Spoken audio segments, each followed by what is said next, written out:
पुरी श्रीक्षेत्र में माँ तारिणी घंट संघ घटगां सम्मानित। घटगां पीठर माँ तारिणी पाखे मानसिक रखी माँ तारिणी घंट संघर सदस्य मैंने पुरी यात्रा आरंभ करते।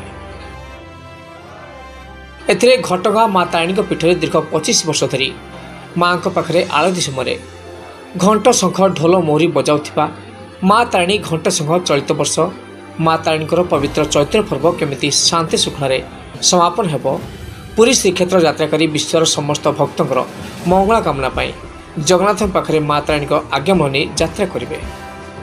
से माँ पाखे मानसिक रखाई जहाँ आज माँ तारिणी आशीर्वाद सबु सदस्य मैंने यात्रा करते। से पुरी श्रीक्षेत्र जगन्नाथ मंदिर प्रशासन तरफ प्रशासक नीति ऑफिसर श्रीयुक्त जितेंद्र कुमार साहू उपस्थित रही माँ तारिणी घंट संघर एक महत् काम कर संबर्धना जनाई।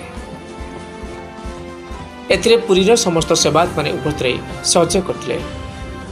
यह यात्रा संघर संपादक श्री संजय कुमार दास नेतृत्व में समस्त सदस्य मैंने यात्रा करते।